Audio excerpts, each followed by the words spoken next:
Hello and welcome to episode 137 of the 77 Club. Harry, start with the socials.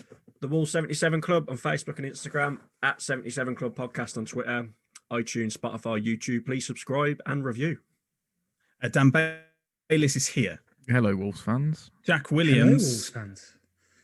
And 5 years since David Bowie died, he talks about a young American. We've got a middle-aged one or middle-late to a late age one, is it? What's the life expectancy over there? It must be much lower than here. Much lower. I got another 10 years. Aaron Eversole over in the United States. What's it looking like over there, Aaron? Hi, it's not too bad. A little bit chilly, but not too bad. Thanks for having me, boys. No, you're welcome. More than welcome. Look, we're going to start with the Everton game.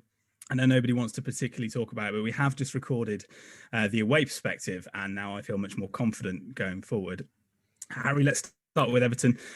It's a loss. It feels numb. Lots to talk about. What were the main talking points for you?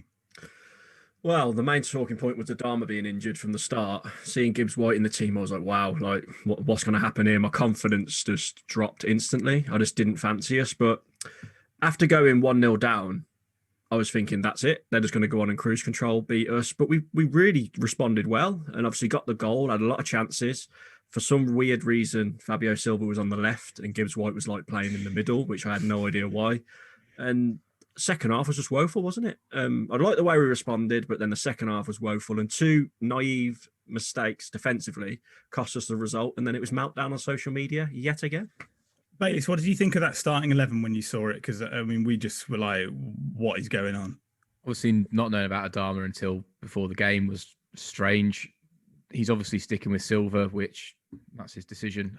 Neither of them look too much of a threat or look like they're going to score a goal between him or Cutrone, given Cutrone's Florentina performances. It was just a mixed bag.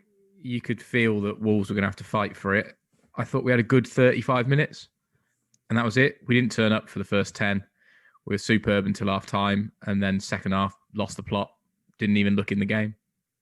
I want to talk about the goal, Jack, and bring Bayliss in, because I think it's the Semedo fan club, obviously, that we're going to kick off with that. It's just, what did you think of the Everton goal? Who was to blame? Or was it just a good passage of play from Everton? It was a decent passage of play from Everton. I mean, there's no single one member of the team to blame. I know a lot of people were saying on social media that potentially it was Semedo's fault for not getting tight enough. But then also there should have been people following the runner at the top of the box who ultimately scored. It was a good goal. It was one-touch football in the back of the net, wasn't it? But the bigger problem here is just, why do we keep giving teams a one-goal head start? Why are we always chasing the game? Because then we come back into it and then it just gets taken away from us again. And it's just, we can't keep doing this. It's not good enough. We need to get back to being really hard to break down and not just giving away soft goals, particularly in early on in the game. And it's just that's going to be our downfall. And it's just annoying, really. And just, I don't know, it just seems like it's happening far, far too frequently. And it's like we get into a habit now, and that we know we're going to have a relatively poor first half performance and give teams a one goal head start and end up chasing the game. Go over to our wing-back correspondent, who's in a right-back berth this time, Dan. I know you want to get it out against Semedo. I'll let you have your stage. Right, firstly, it was a good passage of play by Everton. There's no taking away from that. It was a nice passing move. It happened quite quickly. The issue I had is that the way we set up and the way that Semedo drew himself into a centre-back role playing at right-back when they're on the opposite side of the pitch, it let them pick up a free ball in the middle. Now, if speculative crosses are coming to the box, that's the point you deal with it, is when the ball's coming in. Semedo had got himself far too narrow, so he was playing in that centre-back position, and he couldn't get up to clear the ball away. And that's where I felt that Everton opened us up. It must be something that how Nuno set the formation up, because there's no reason for him to be that tight. There wasn't another Everton player within 50 square metres of where he was stood. The only player it could have gone to was the one over the back of his head, who had an easy free touch in the box and laid off a nice ball. Fair enough, there was no marking on the back of it, and it was a good finish. But Wolves looked very open in the first 6 minutes of that game and got destroyed. And the point we should have cleared the ball is Semedo actually marking a man, not marking 50 square yards of fuck all. Aaron, I don't know if it looked like you were trying to hold what you were trying to say in there, or whether that's just your resting face. But I want you just to respond to Bayliss there. Yeah, well, it's just typical Bayliss. He picks on one guy. There was a lot of guys that had a rough game. We're trying a new system. We're blaming guys out there that we all know shouldn't be out there. They're out there because of injury. We've got a lot of people like Bayless on Twitter, all the analysts who have probably, simulated us in Football Manager to get to the Champions League with this team, and they know better than Nuno. But the issue is this isn't Wolves right now. We're trying a new system. We had more possession than Everton. First time we've done that in any time we played them since we've been back.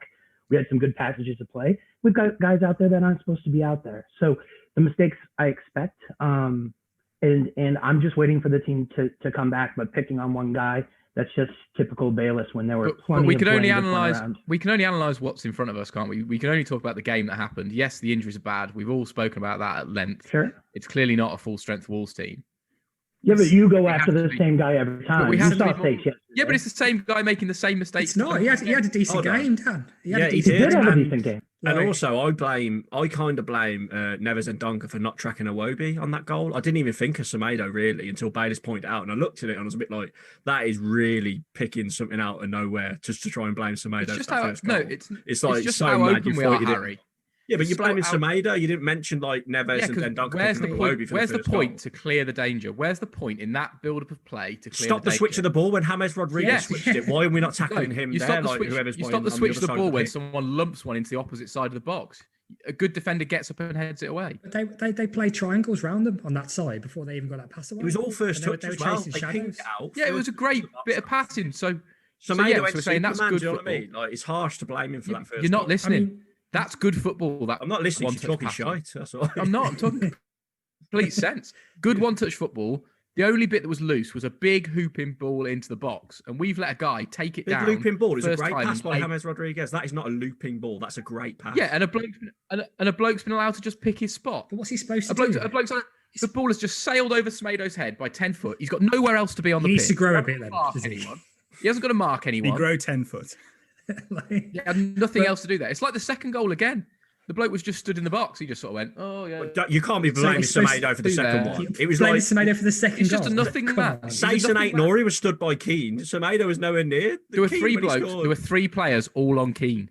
Are you Semedo blaming was at the Semedo front. again for that No, second goal? I'm not. Honestly, No, I I'm might as well not. turn off now. I'm not. You've got to let me finish. Semedo was at the front. Sace was jumping with him. Eight Nori was behind him. None of them got close. But at least Eight Nori and Sace left the ground. Semedo went, Oh But it my wasn't God. his man. Oh my It God. wasn't his Bayless, man, you can't was even it? bring Semedo into the equation for the second goal, mate. That is ridiculous.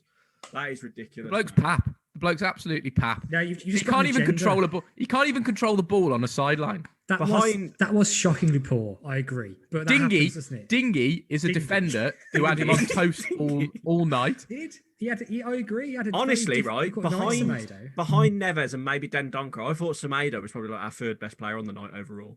You're I trying can't to believe. He had a very overcompensate for my I'm dislike. not. That's all I'm it not. is. I thought he had- got well forward No. well and created a lot of chances, crossed them in. If Fabio Silva could finish his dinner, he'd have got an assist as well. He had a couple of fantastic runs. I'll give Semedo that. He Well, there had we a go. couple There of we great go. That's runs. more like it. Yeah. I'm always being fair, but you've got to start asking why Wolves are getting Fair? opened up so much. But this has come full circle because originally you blamed Semedo for not getting forward enough. For now you're blaming defensively. It's you're blaming him for something, whatever happens. When we can't score goals, it's one error that loses Wolves a game, and and that it wasn't keeps happening. Semedo's error, And it keeps happening. was it? Semedo wasn't the it was main not reason Semedo's about fault we those lost that goals. game. Yeah, exactly. It's not Semedo's fault we lost that game. A lot of Yeah, things happened. well done. We were poor in many places. But the I only think name you ever mentioned is Semedo. That first goal was avoidable. We just talked about the goal and the wing backs. That's why I'm talking about Semedo. I think that first goal was avoidable, and it was because the guy that plays at right back that marks the wingers running down brought himself into the middle, got too narrow, and the ball got pumped over It's the top because of the his head. ball's on the other side. You drift over, don't you? Yeah, but Otherwise, he you lose a drifted- massive space. In Yeah, the, but he in the drifted most so dangerous tight area. with no other feasible danger there. He got so tight that it just meant it was not a simple cross. It was a bloody good ball, but I it mean, it was a cross that could be picked up in the box by an opposition player. You cannot let the opposition have free touches unmarked in your box. That is a recipe for absolute He was disaster. outside the box when he crossed it. By the I- way, I don't know I've why got you it saying he was in the box. edge of the box. Yeah. I got a question for Dan here. Dan, which of these Nelsons would you rather have, apart from Nelson Semedo? Would you rather have Nelson Fraser Jr., the American pro wrestler, or Nelson Semedo? Which one?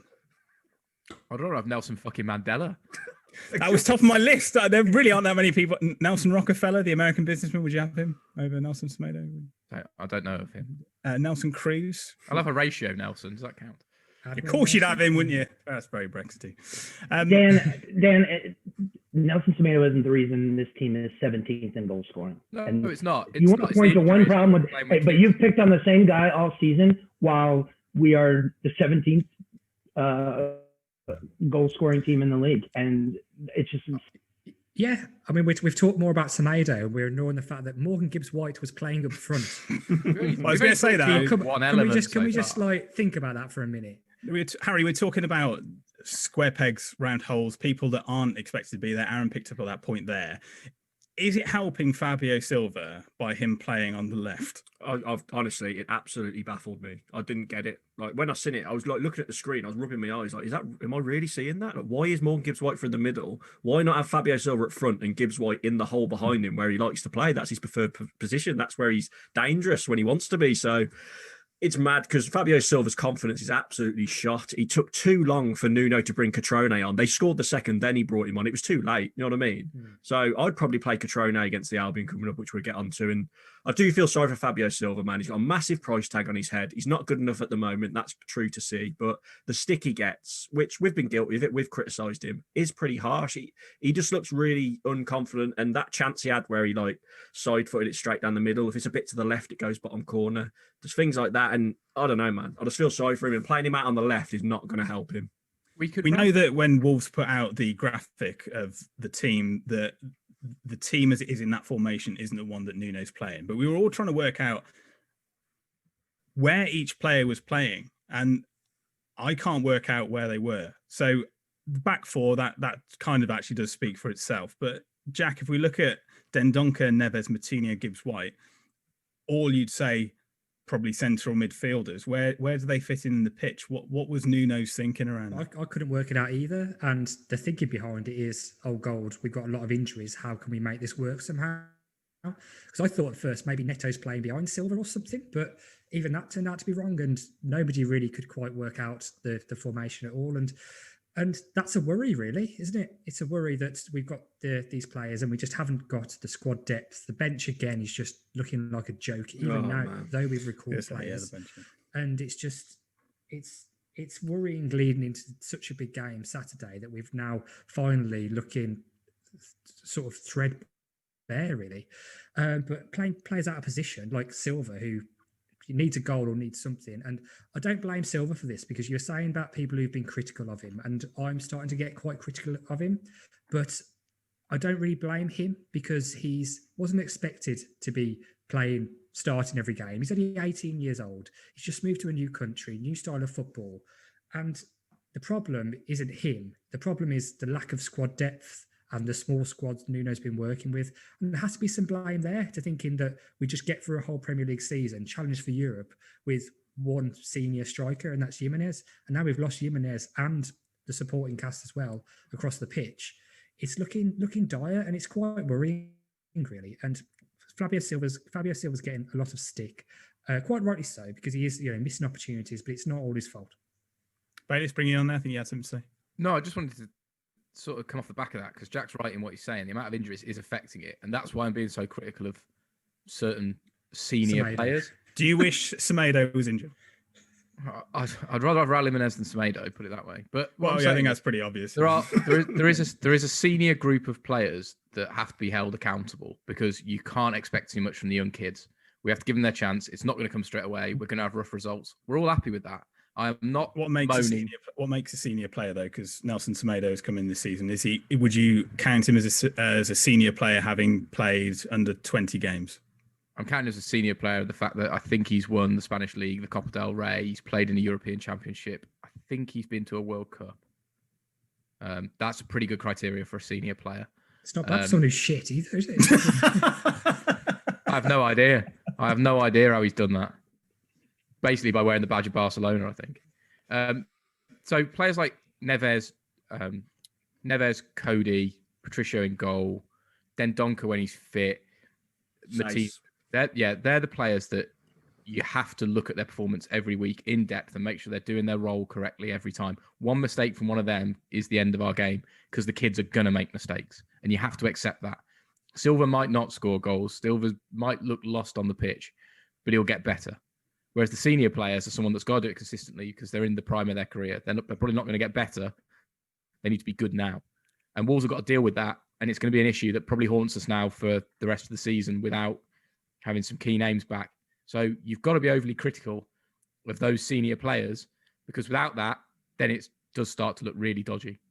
I want to talk about some positives. The first positives is Ruben Neves being in the box and scoring a class volley, Aaron. It was just, you never see him there. And it was a sublime finish. Yeah, amazing. Yeah, I'd give it a little bit too. It was kind of off a corner, which has been the way we scored. The corner came in. He stayed in the box. I don't think that was some new tactic where he's going to be there very often. I think it came up. Yet another goal where we had to score something off the set play, but exceptional finish, nice, good cross and hard, amazing finish by him. I wish we saw it more. And it kind of goes back to Jack's point. We put all the pressure on this team on strikers a lot. Yes, we're short on strikers. We need Neves. We need those guys to score more, but other teams live when their strikers are hurt too. And some are short, but they're attacking midfielders and their wingers make up the break and score goals. And we just haven't had that. Our midfielders have not scored in 3 seasons. We only on strikers, one or two, and a wing back or two to put in basically all our goals. And I think that's just being exposed, and we can blame it on the lack of strikers. But I think it's Neves has to do more. I think Matinho has to do more. The other teams are making up those goals with attacking midfielders, and Wolves have never been able to do that. Aaron, you bang on. Every good team that cemented themselves and got into that top bit of the Premier League have always had 2 proper goal scorers. You're seeing it now with Son and Kane. You saw it with Cole and York. There's always a combo of 2 players getting you goals. Wolves relied on one, and then lost Jota. He was sort of picking up goals intermittently. And now we're down to who's going to get them for us. And that you're completely right. That is a big, big problem. One of the key things actually just from last night as well is thinking of the opposition is where were their strikers? Exactly. And they managed to score 2 goals away from home. If we scored 2 goals away from home every game, even with strikers, I'd be happy. Yeah, Sigurdsson was up front on his own, wasn't he, for them? No Calvert-Lewin. I think Rick Charlson come off the bench. He was unfit, wasn't he? But Neves, talking about Neves, it was a good little finish. Obviously, it was an open goal. He had to put it away, but still, he did it. But he was brilliant again. He was brilliant against Palace. He controlled the game against Palace. He could have scored another Derby wonder goal, couldn't he, when it flew over? He could have half a free kick. And I think we've really criticised Neves, haven't we, previously, like a few weeks ago, and he has really come into his own the last few games. And if he can keep this up, it'll be good because we need him to. We really do. Since Sam started slagging him off, he's been basically is what's happening. And he's been so much better.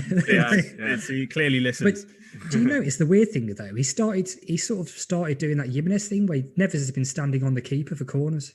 Oh, really? Notice that? And you're thinking that he's the guy you put outside the D, but he was in the box for the corners all the time, which is obviously why he scored.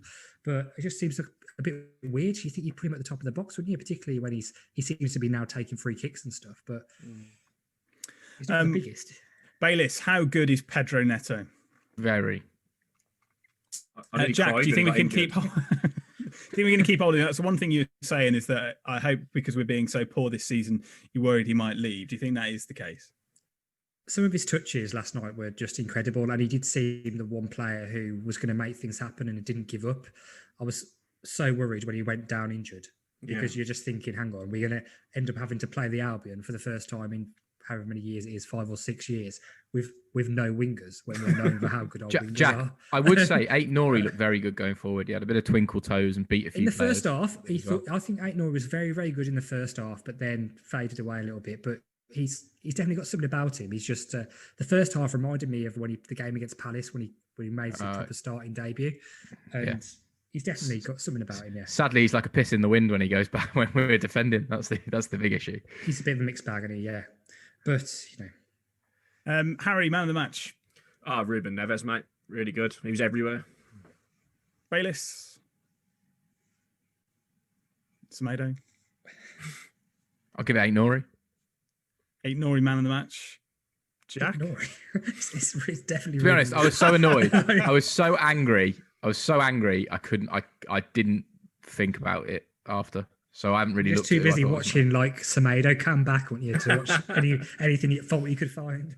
It was embarrassingly bad at the second half. Jack, man of the match. It's definitely Neves, yeah. It's Aaron? not a big question. Neves easy, not even close. No, right.